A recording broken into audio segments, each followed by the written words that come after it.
This conference will now be recorded. All right, we will begin here.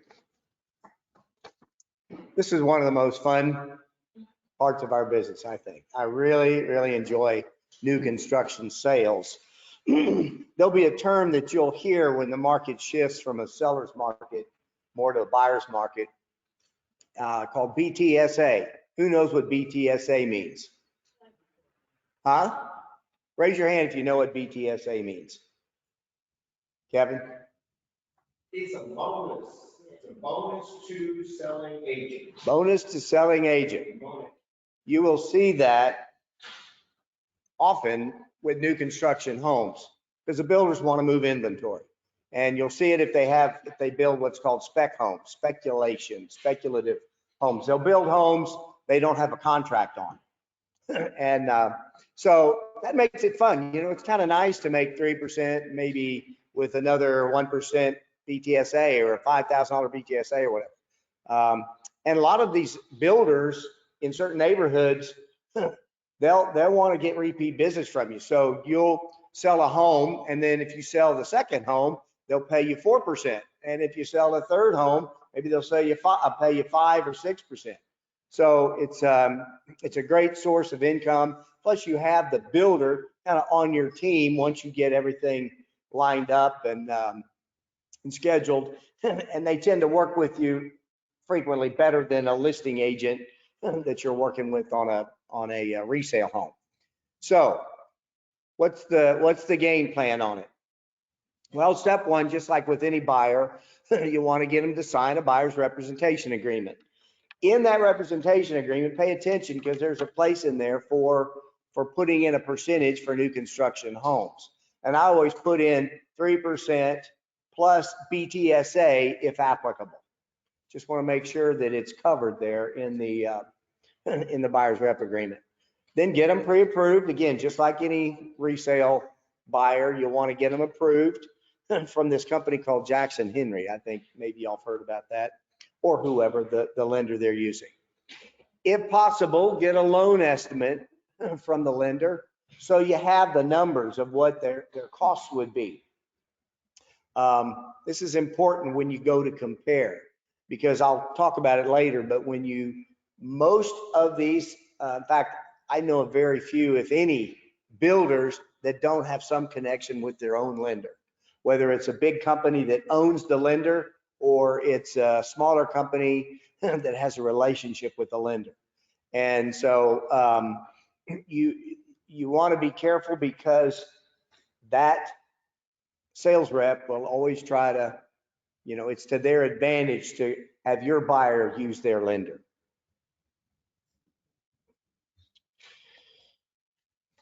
Okay, let's talk about the advantages of new construction home.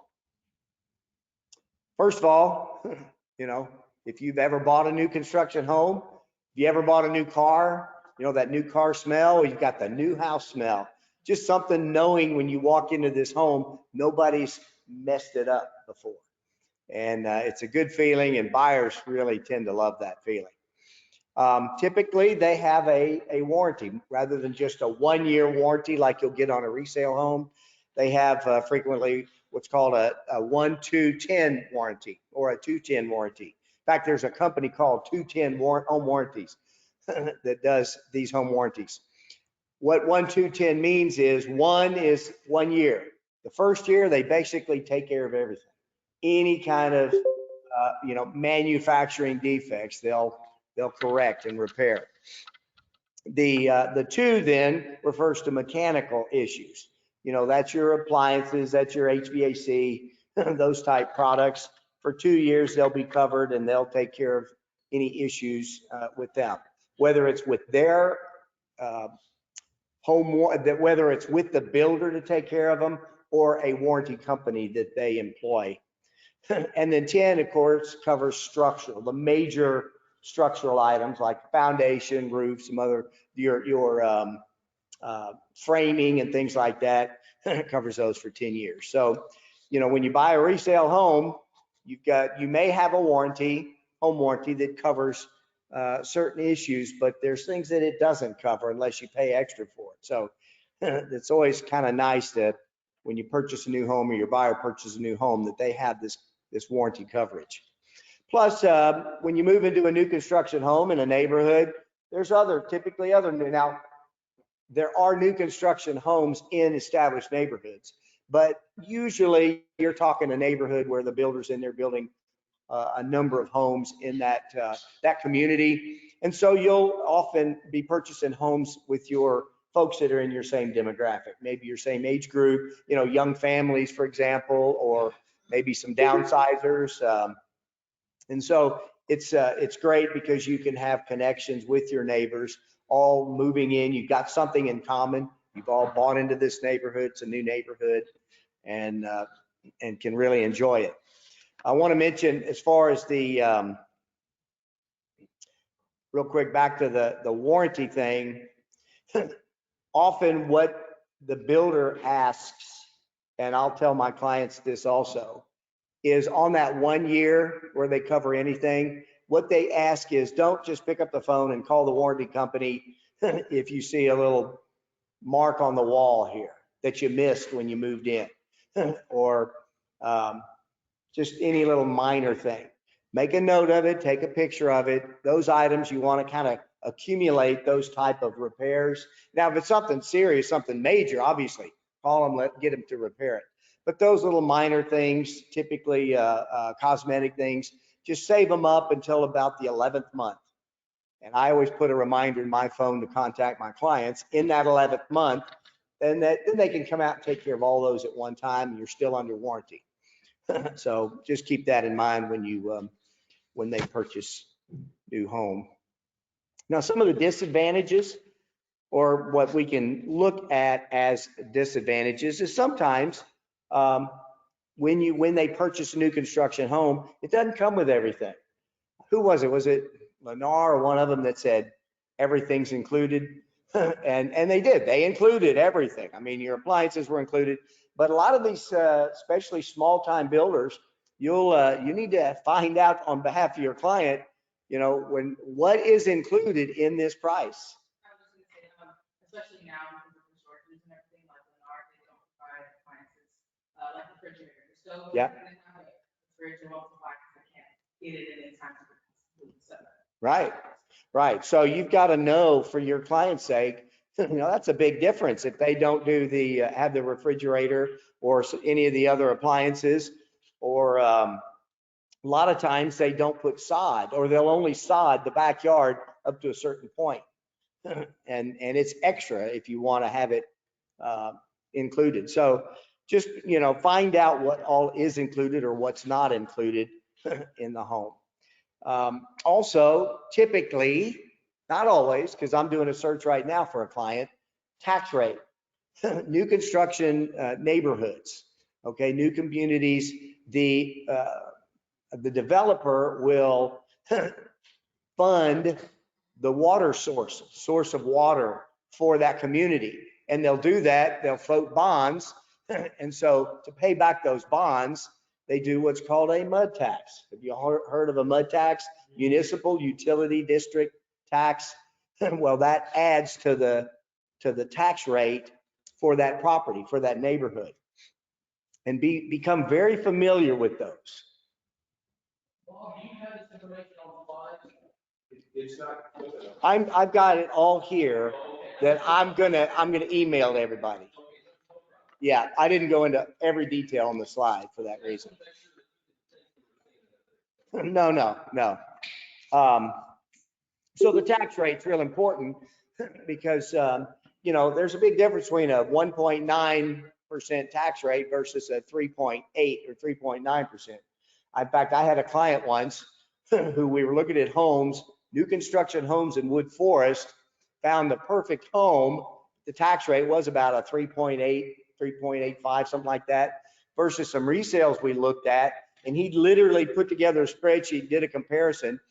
For the price of the tax difference on his monthly payment, he could afford a $50,000 more of a home at the lower tax rate. So there is quite a difference there. Now, if you're purchasing a new build and it's not built yet, are builders required to tell you what the tax rates are going to be? It will be in your documents. Okay. But yeah, but you can research that. You can find out what the tax rate is ahead of time. Okay. So okay. But, you know, that they always, I mean, they put it on the document. Yes. Yeah.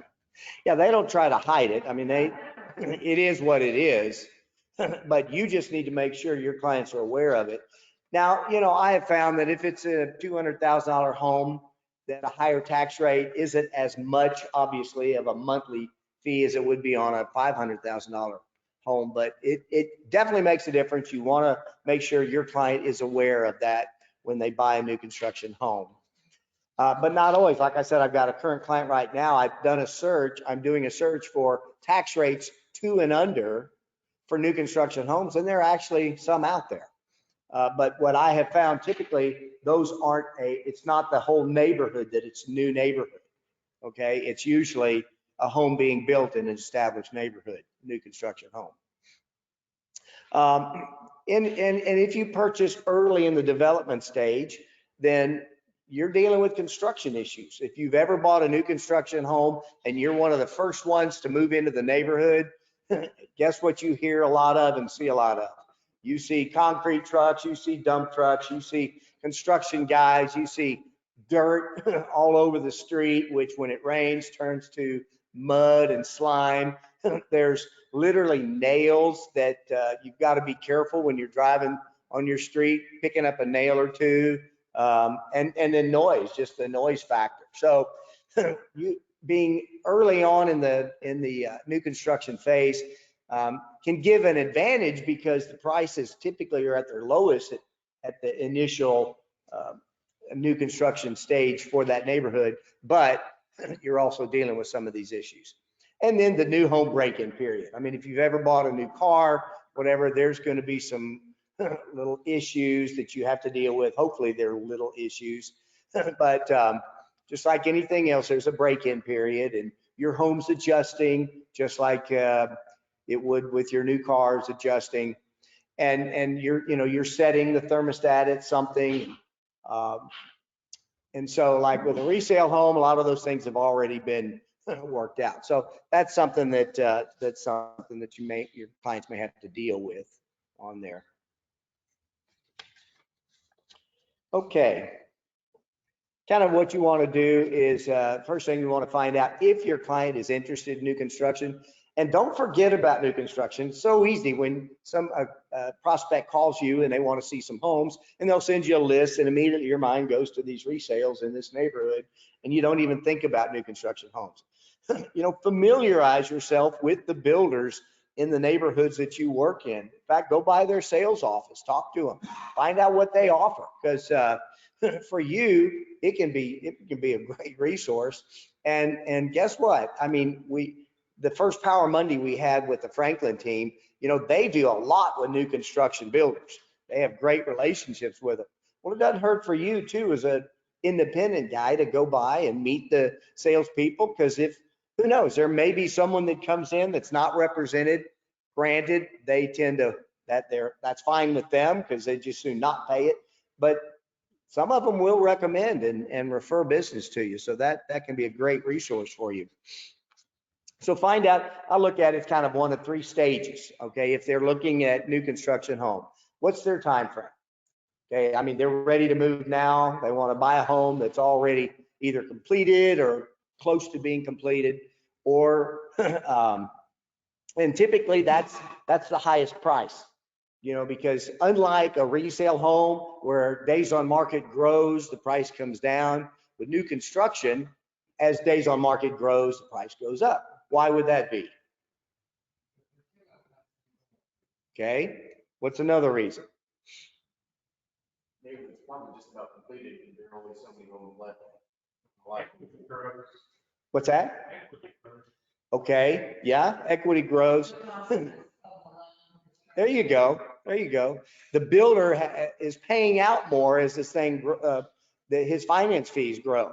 So over time, you'll see the price go up and up and up. Plus, builders want to establish an appreciation for their product, so that they, you know, obviously they would rather sell a home for a higher price once they're, you know, have built out X% of that neighborhood. They'd like to get more money for their homes, so they have a built-in appreciation for the home building process. So at the end of the building process, typically the homes are priced at the highest amount, unless it's a spec home, which is, like I mentioned, a speculative home that hasn't sold for whatever reason. Okay, those they'll throw a BTSA on it, or they'll get real aggressive with the pricing on it. These big builders, it's all about the numbers. So oftentimes they'll lose money on a home if they have to get it off the books. Okay, to them, it's inventory. They don't like carrying inventory. Another thing is,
There we go.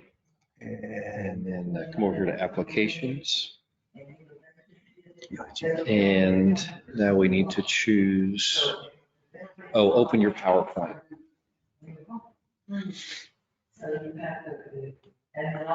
I should shut everything.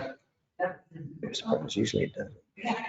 Oh, it was open. I wonder why we're not seeing it here. Go back to screen again. Here, I'll let you do it. Okay. Right. Oops. It's that first one. Okay, let's try this. Takes it a moment. That's what I mean. They can't keep up with us humans. Let's see here. And let's just pull that up and come down here to our go-to meeting. There it is. See? It's all coming together, Bob. And we want to broadcast Share the screen. Do that. that. I think you're good. We good? Sharing, is it recording? It is. Sorry about that, gang. Ran out of power on the laptop here. So where was I?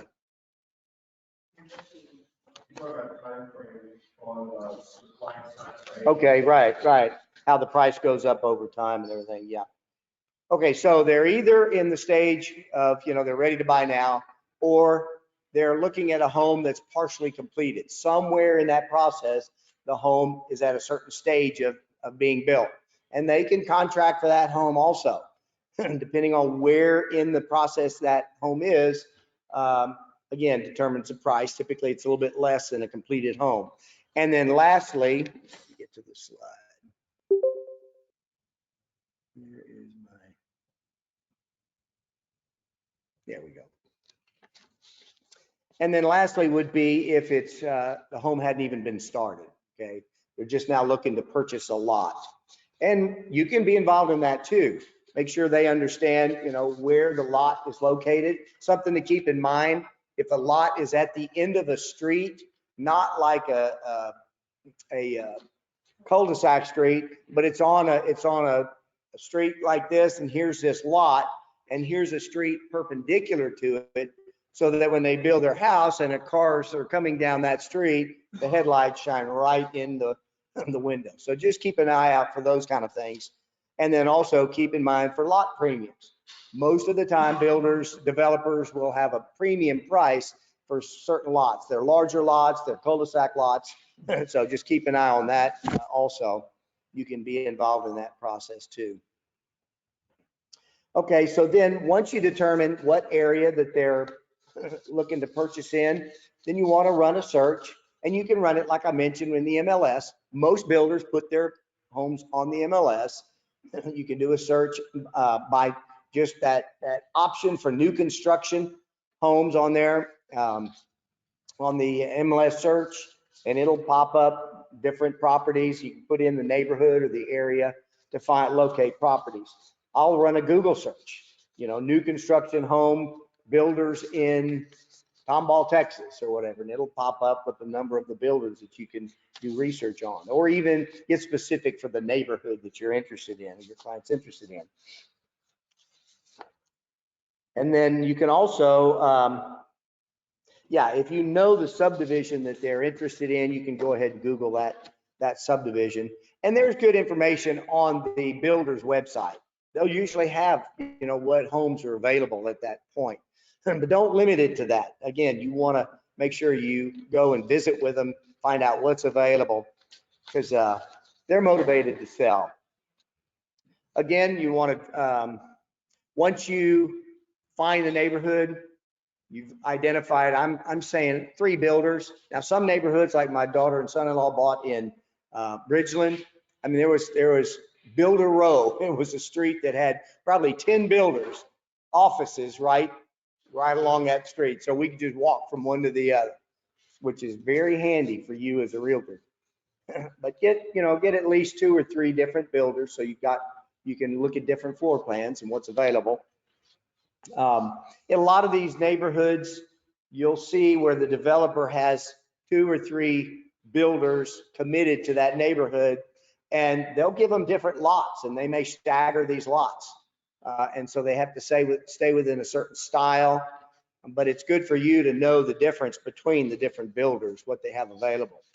And like I mentioned here, stop at the various builders' offices, see if they will give you a copy of their purchase contract. And I'll tell you why that's important in a few minutes, very important. And then if possible, find out who their lender is, whether it's one that's owned by them or one that they have a relationship with, so that you can go ahead and find out some information about what their programs are and you don't get blindsided.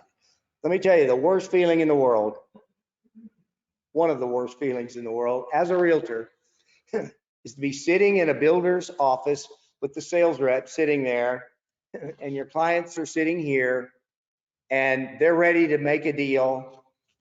And the sales rep basically assumes they're going to pay this price. They assume they're going to use their lender and they're typing everything up and they set it all up and they turn their laptop around to your client and says, you just got to go through and click your initials and your signature. And you're like, whoa, that happened fast. Don't get in that position, okay? You need to be in control of the situation there. And again, we'll talk more about that here in a minute. Okay, what if my buyers want to visit builders on their own? You think that ever happens? Yeah. Okay, well, hopefully you've met with them. Hopefully you've built a relationship with them and you have a buyer's rep agreement. Yeah, even if they just want to go look at homes on their own, new construction homes on their own, have a buyer's rep agreement that does protect you. Give them a handful of your business cards. Tell them, instruct them, if they visit make sure they understand that you don't cost them anything. The builder's going to pay your fees. They need an advocate with the builder. These builders have the friendliest salespeople, and you'll feel like the long lost brother, long lost sister. But guess who they work for? The builder. They don't work for you, Mr. and Miss Buyer. Okay, so whose interest are they going to look out for overall? That's right, the builder. So make sure that you give them a stack of cards when they go to the visit. If they could drive through neighborhoods, but if they actually stop at the sales offices, which they usually do, make sure they give them a card. In fact, what's best, what I like to do is write their name on a whole bunch of my business cards that I give them. That way there's already a connection there. Have them give them the card, let them know that they have a sales rep. I mean, a real estate agent already. And okay, yeah. So they're going to be the friendliest people, but most of them aren't licensed. So they're not restricted to the same code of ethics we are. Not saying that they're illegal or do anything like that. Just keep in mind though that their game is to get your client's signature on a contract.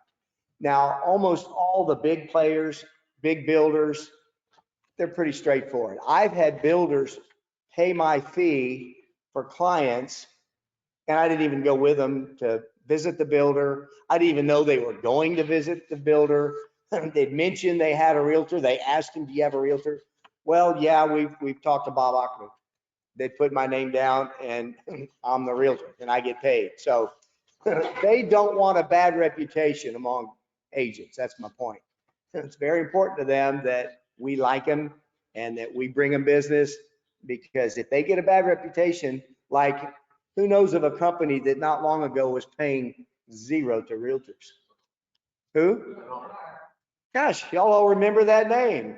Do you think they like that you remember Lennar for that purpose? No, it may really bite them in the end.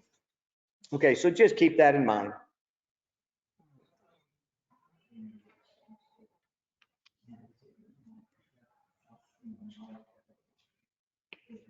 Let's see, how do we get to the next one? Oh, there we go. All right, so once you've determined who the builders are that you want to visit with your client, make an appointment with the builder sales representative. It's always good to do that. But sometimes you can't because you're just driving through the neighborhood and your client wants to stop by and talk to them. Then you go and talk to them. When meeting at the builder sales office, try to arrive a few minutes early to introduce. If you're not driving with your client, get there a little bit early, meet the sales rep, introduce yourself so that you're there when your buyers come and you can greet your buyers, introduce them to the sales rep. It just establishes who you are in the relationship. If you come in late and your buyers are already there and they're talking, sitting there with the sales rep, it's kind of embarrassing to come in late and, oh yeah, I'm the realtor that, so that's not a good look. When they're talking you let the salesperson talk, go through their different floor plans, their different elevations, what they have to offer. Just sit there quietly, let the sales rep do his job or her job. And if you have any questions, pertinent questions, go ahead and ask them at that time, especially things like we talked about. What's included in the base price? What options are available? What are the costs of those things? What lots are available? What lot premiums are we looking at? What's their time schedule on building the home? When would they be completed? You know, there's some home builders, I'm familiar with one that completes a home in 4 weeks. They're typically small starter homes, but 4 weeks, start to finish. Yep. Don't ask for a whole lot of changes. This is it, but boom, they get the lot. That baby is up, and it's a well-built home. They did it all. Then there's those builders that may take a year. Okay. What are 2 things that builders always use as an excuse for why the home's delayed? What? Supply chain, especially now, they love that. That's right. What's the other reason? All right, you guys are pretty sharp. Oh, there you go. So you know all the excuses then. Weather, yeah. Yeah, even if it's perfect weather, they'll find some reason the weather messed them up. Maybe it was too sunny or something. all their labor, it was such beautiful weather that they all took vacations, you know. So it's up to you too to keep your buyers within their budget. Again, this is tricky. They may be pre-approved for a certain amount, which hopefully you already know what that amount is based on Jackson Henry or whatever lender they recommend, have used. But then they add all the extras. Okay, even these homes that are all included, what are some of the things that can cost more new construction home than just the standard base unit? What? Not really. Not really. That's included in that. But I'm talking about like material wise. Okay, there you go. Upgrade. Yes, appliances. There's always upgrades for appliances. What else? Yep. To the ceiling. Right, that's right. Or even building the cabinet over the refrigerator, extending it out. You know, there's one garage door opener, ceiling fans in all the rooms. And then you start getting things like, you know, shutters, blinds, again, like we talked about the sod. There's just all these things. And guess what? Cha-ching, cha-ching, cha-ching, cha-ching. Question, what do you get paid on? The base price. They could have 100 grand in add-ons, and you're going to get paid on the base price. Good luck trying to negotiate anything else on that. I have not seen one builder.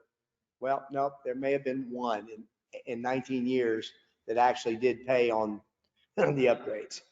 But 99.9% of them, you get paid on the base price. It's spelled out that way.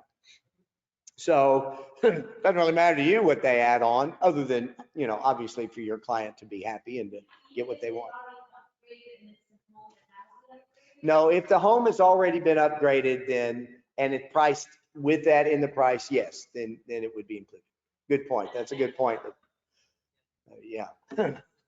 Okay, so it's up to you to keep them within their budget and make sure they understand that all these little add-ons aren't free. Okay, and then when you're in the meeting, typically, let's go look at homes, says the sales rep. Sure, because they'll have some in various stages of construction. So it's good for you to go with your clients and the sales rep to walk through some of these homes and just get a feel for what they have to offer. I don't know if you've ever walked in homes that are partially like have all the framing up, but nothing else, none of the walls in. Every time I do, this house looks about half the size of what the square footage says. It just looks so small. I'm like, this can't be 4,000 square feet. There's just no way. When it's completed and all the walls are in, everything, you walk through and go, yes, 4,000 square feet. But for me, just somehow the perception just isn't there. You're looking at, gosh, that's a little bitty kitchen. No, it's really not a little bitty kitchen, but it's deceiving. So walk the homes, identify what the non-standard options are. Oh, and keep in mind too, that frequently the offices are a home that they're going to eventually sell. Okay, a model home. So would that be a base home that they build, the model home? Right. They put all the goodies, all the bells and whistles in there. So your client, guess what they fall in love with? Oh gosh, they've got to have this and that and the other. Cha-ching, cha-ching, cha-ching. Keep that in mind. That I just ask them, I say, now, I understand this is the model home. What are the options here? And it's, usually about everything you can see here. They've done that too. All right, now they picked out their home. They're ready to go. Let the sales rep review all the conditions and terms with you and your buyers.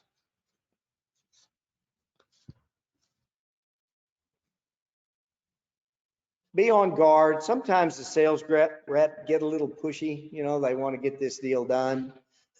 They kind of want to step over you and get this show on the road, get your client to click, click, click. The old days when they'd have to sign, it's a little easier to get in there and fight for your client, intercede there. But nowadays it's such a click, click. Like I said, they'll just turn around their laptop and click, click, click, and boom, and you're like, wait. So be prepared for that.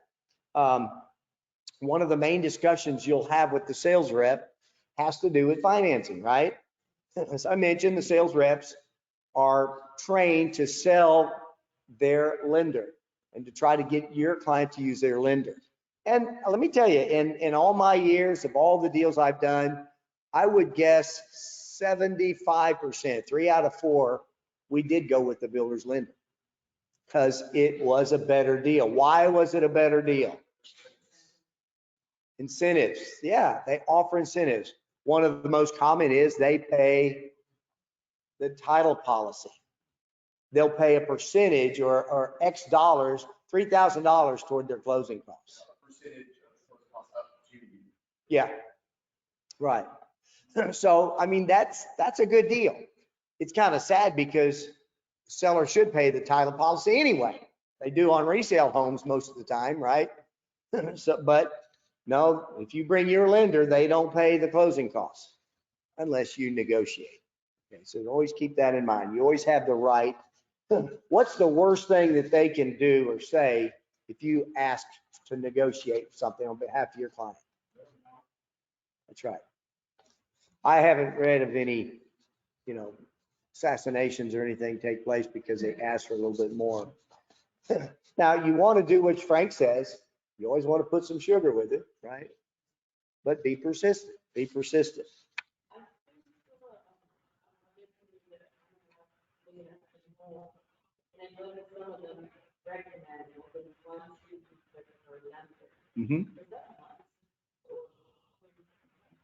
No, they can't force you. Question was, do these builders, can they require your client to use their lenders? No, you always have the option. They just assume. Now, again, for them, probably, I'll bet 19 out of 20 folks that come in without an agent use their lender, unless maybe they're a banker themselves or whatever, lender themselves. But it's very typical and common that purchasers of new construction homes use the builder's lender, but you're not required to.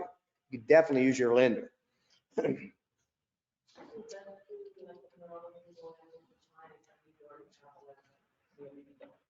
Well, I try to address that before we sit down and get to this stage. That's why I keep hammering, preparing for this meeting. Once you get there and your client's excited, they're ready to sign, they're ready to buy. You don't want to go, stop, no, let's talk about lender. You want to prepare your client already that that they will offer. And typically they have great incentives, but just make sure you compare apples to apples because this is a big investment. You have a pre-approval letter in your hand. Let's compare. And I will say this, that what you often will find is their rate may be a little bit higher. Typically their rate's a little higher, or their fees. There's some big chunk fees in there where they make up for the things that they're giving. Now, granted, they're the preferred lender of this builder. So there's things going between them. And like I say, most of the time their deals are better than a third-party lender. But don't you want to know that? Don't you want your client to know that you're really watching out for them? And when they compare apples to apples, they see, okay, yeah, well, I think this would be better to go with, with this lender. When you're doing that and like comparing to what the Well, that's why I try to get like a loan estimate. Yeah, so you can compare it. And sometimes you may have to call your lender or the lender that they got the pre-approval for. You may have to call them and say, hey, here's what they've come with. And they'll say, well, let me see if I can sharpen my pencil. Or they may say, I can't compete with that. Okay.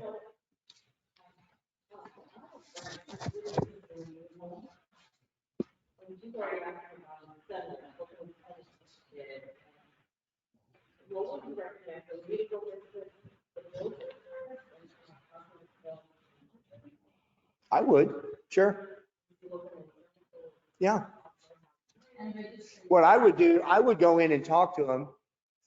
I would make an appointment, talk to them, and not necessarily say, I've got a client that wants, just, you're doing your due diligence as a realtor. You know, I want to help you sell more homes.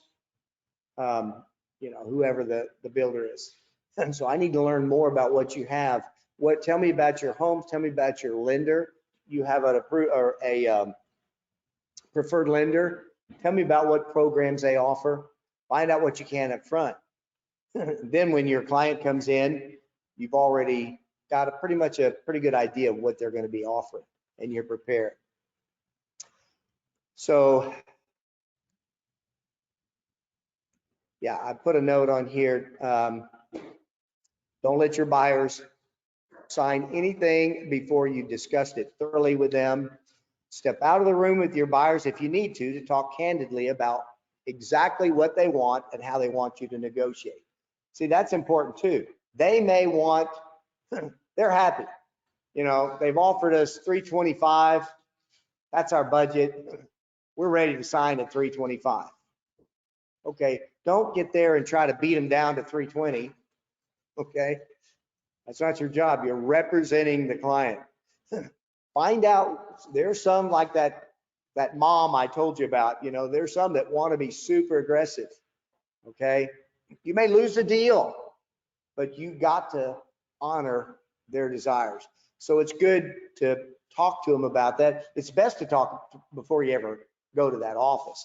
But even when you're there, with the pressure kind of builds up, you feel the pressure to go ahead and go through with this, right? Let's take a break, excuse us a minute. Let the sales rep leave, or you go in another room just to talk about it, to breathe a little bit. Make sure you're both on the same page, okay? You don't want regrets after the fact. And you can always sign them tomorrow. Now, what they'll tell you is, man, these things are selling fast. I've already got 2 people this afternoon that are gonna come look at that home.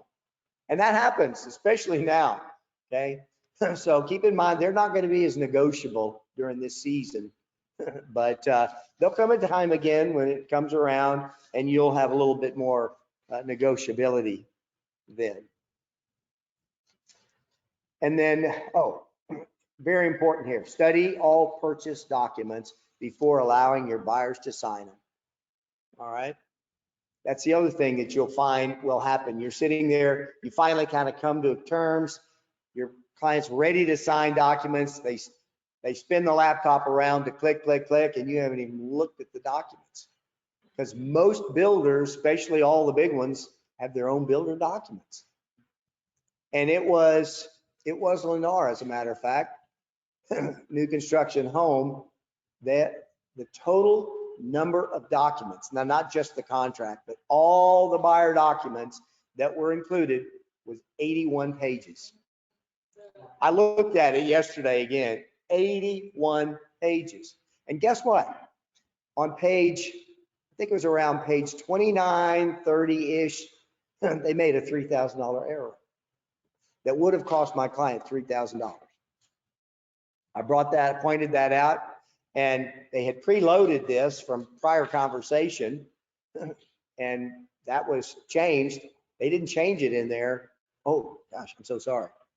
He wasn't trying to slip something past me, but if I hadn't seen it, it would have cost $3,000. 81 pages. I don't care if it takes you an hour. You go through and read the documents. Well, yeah. All right, well, give me 3,000 and I'll pay you over the next 30 years. So, but I understand. Yeah. Anyway, so don't just breeze through it. It's very important that you look at all of them.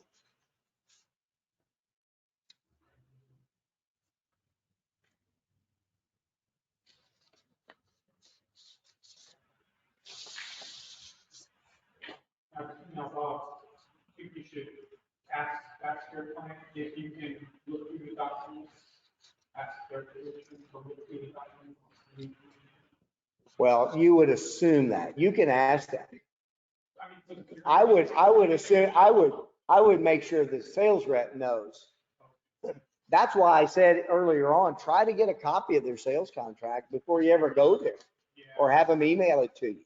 Just a blank contract of all the documents, so you can look them over. So then you avoid this at the time. You still want to look through what they're putting in the blanks, but you've already looked at the package. You what? Well, yeah. Yeah, but usually what they'll do is they'll have that 1 or 2 pages that you sign as their rep, just a click. And that's all you get. That's all you see is just that 1 page you need to sign. You're not signing every page or initialing every page like they are. Because what they do is they have their contract and their addendum and all that, and then they have this form for you to get paid that connects you to this transaction. Okay, and usually it'll say 3% of base price or whatever that is. Okay, so now they're in contract, they've signed everything, everybody's happy, and they are, depending on the stage that you're in, what happens next? Well, first of all, you may be looking at 4 or 5 months, okay? You may be looking at 30, 45 days if the home is pretty much completed. But let's just assume for a minute that it's somewhere in the building stage, right?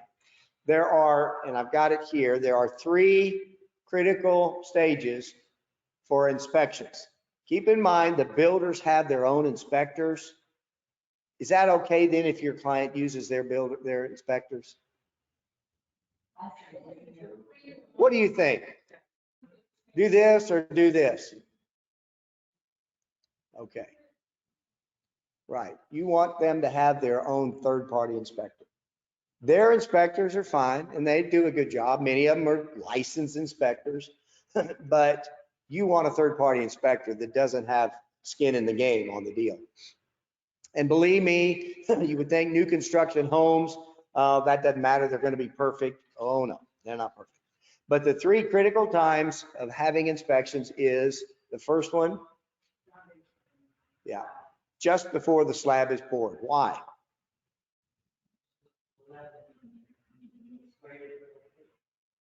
Yeah, once you pour the slab, you can't fix, number one, you can't fix it very easily. And number 2, you don't know it. You don't know that there was a problem. So you want the inspector to be out there and just, it doesn't take him long, but he'll go through and make sure everything looks, connections are good and ready to pour. Got the thumbs up to pour the slab. The second time would be, well, look at the second. Oh gosh, why isn't that up there? Oh goodness, they haven't been getting any of this. What are we doing here?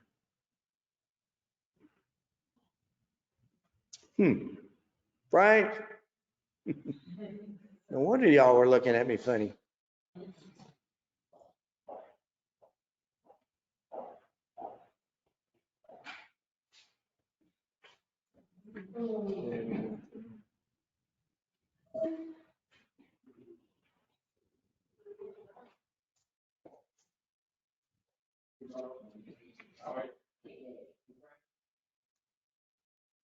Like I've been doing all this teaching and never looked up here, and this has not changed. I don't know what, I'm sure if I click on something, it's gonna close the whole program down.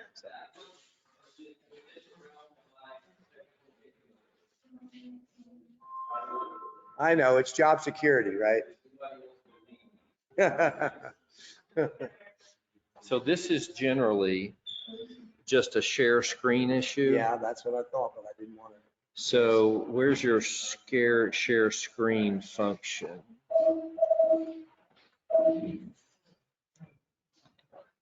Not that one.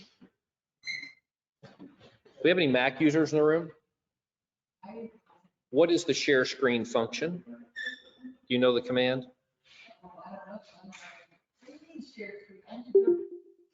Those commands are done with command something. I'm looking at your images. Let's just push and see what happens. Okay. Oh, let's Google it. What's that? Who's got something? Just what is the share screen command on a Mac? Somebody Google that for us real quick. What is the share screen command on a Mac? Or extend screen or duplicate screen? So you would command, shift, and S. Or all shift S. Okay. Command Shift S. It's taking me to save.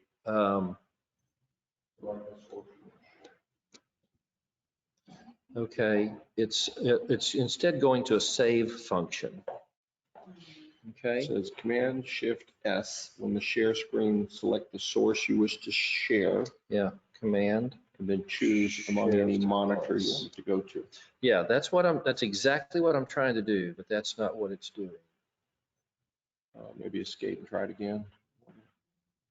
Okay, to begin screen sharing. Command Shift S. This says Alt, oh, that's PC. That's PC. Yeah, or Command Shift, is that S or 5? S, like Sam. Okay, that's, here, Well, We got this far. Yeah, I mean, we're kind of home stretch here anyway. okay, Let's just go with what we got here. At least let me look at it. you here. got it, Bob. You want to get back to your slides? No, how do I get back to my slides? So this is actually showing a slide. It's just showing. Yeah, that means that we're adding. Okay, let's make this go away.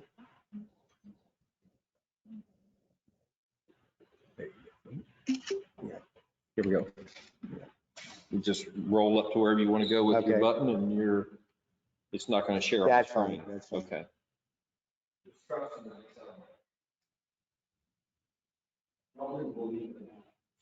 Okay, so just before the slab is poured, number 2, just before the drywall is installed. Okay, and why would that be important? Sure, plumbing, electrical, making sure everything is good. Sometimes they'll catch things like, you know, the protective plates that have to go over when you've got the Romex or whatever the power line is, you know, so that if they're nailing, they don't nail into an electrical cord. So they go through all that. And then the third time would be final inspection, basically. So that's a minimum. I have an inspector that I'll use on new construction, usually goes out there 6 or 7 times during the construction phase to make sure everything's on track.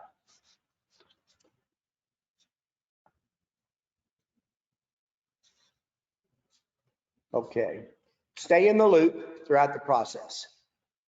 You may need to reach out from time to time to that sales rep, find out what's going on.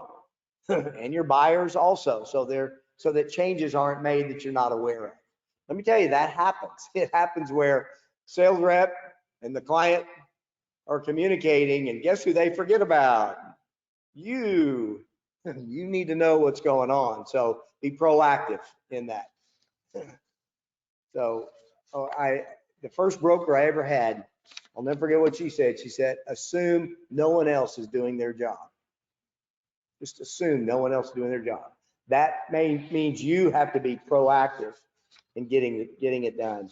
Staying in the loop is going to be your responsibility. Also, this is important too. Prepare your buyers that the builder reserves the right to make changes, and not necessarily with their approval.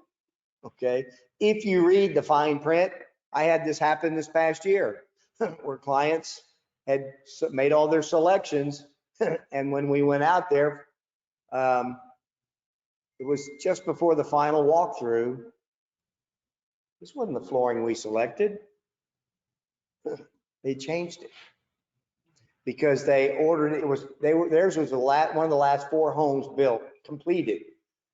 And they had ordered the flooring, and the flooring they had wanted would have taken another 3 months to get there because of the supply chain, right? Or at least that's what they told us. So they just installed this other one that they put in these other homes too. And my folks weren't real happy. Actually, it was a real nice floor and it wasn't upgraded floor. So that's what it does say in the contract, either the same or a better flooring, but still they weren't real happy with that. So always prepare them that there may be changes made and you want to stay in the loop and make sure the salesperson knows he didn't call me to let me know that they'd made that change. In fact, what he had done was he had a sample of the stuff they had chosen and a sample of this one that he had particularly selected and put them together to show there's not that much of a difference. But when you laid it down on the floor, oh, it's a big difference. Okay. So anyway, just stay in the loop. That's my point. And prepare your buyers and builders may reserve the right to make changes. Okay, we're on the home stretch here. So now you're getting closer to the closing, closer to closing. So typically you'll do at least one walkthrough while it's under construction. Like when it's framed, but before they do sheetrock, you'll meet with their superintendent and he'll walk through the house and he'll go through different things. That's really good because they can learn a lot about their home at that point. Then you'll schedule the final walkthrough. And the way it works is different with builders than it is with resale. With resale, you do the final walkthrough just before the closing and hopefully everything looks good and then you go to the closing. With new construction, this is very common how it's done. You meet 1 week before closing. You meet with the builder or the contractor, the main guy who's overseeing the construction. You meet with them 1 week in advance. The home is basically completed and you do the walkthrough or the blue tape walkthrough. And at that point is when you and your clients, they give you a roll of blue tape. Here's one for the husband, here's one for the wife, here's one for me. And you walk through the house and you put little swatch of blue tape everywhere that you see any kind of little issues. Any kind of cosmetic, anything, I missed some grout here. And what I say is tell your buyers to go crazy with the blue tape. Because what happens is they'll get their blue tape and they'll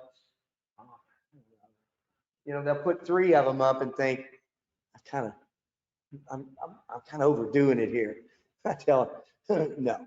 And the builder doesn't mind. He wants them. He wants all that done because that gives them a week to get it all fixed and finished so that at closing, all that's already done. So don't wait. And then you move in the home and you go, man, I remember seeing that spot and that spot. I should have said something. Too late. Well, it's not too late, but you don't understand what I'm saying. So go crazy with the blue tape. And what you want to do too is have your buyer schedule that final walkthrough with their inspector just before that final walkthrough with the week before closing, because what you want is their inspector to go through and do his final inspection and come up with his list. He'll find things. I had one who he found that the air conditioning duct wasn't even connected up in the attic. It was just hanging there. And they didn't catch it. So that was part of his report.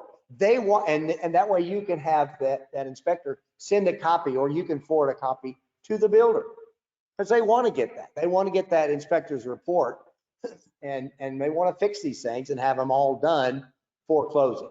So builders really want to have a good product, good finished product. So try to have them do that in advance. And so once you do that, then that week goes by, they finish everything up, everything's scheduled for the closing, and you go into the appointment for the closing. And just like any other closing, it's handled pretty much the same way. Now, do you do a walkthrough, final walkthrough before the closing on the new construction home? What are your thoughts on that? You think so? Well, I guess it depends on the availability and buildings. That's right. I've done both. You know, what I always do is do a kind of a drive around, where at least I'll look on the exterior.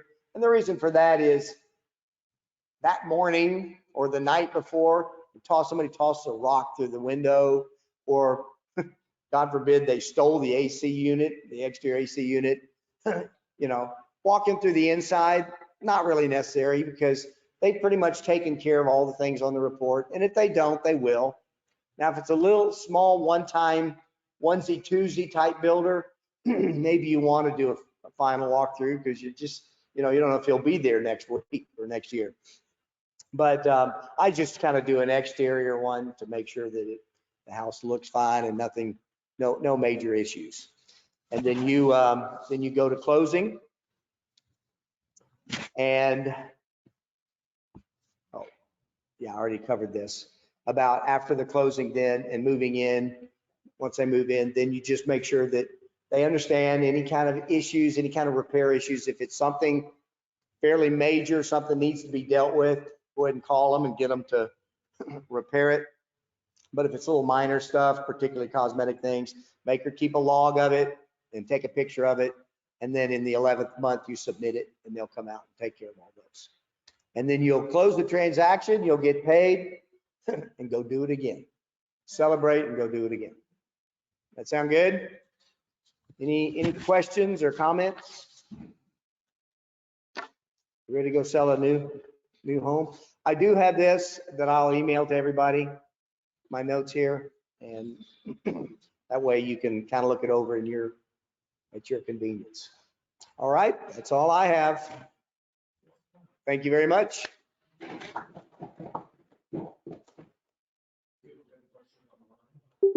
Oh, yeah.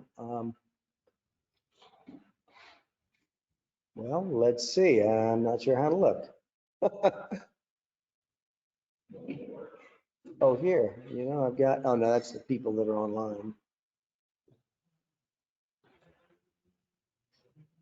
Gang, if you do have questions, just send me an email, bob@goodnewsbobteam.com, and I'll be happy to answer it.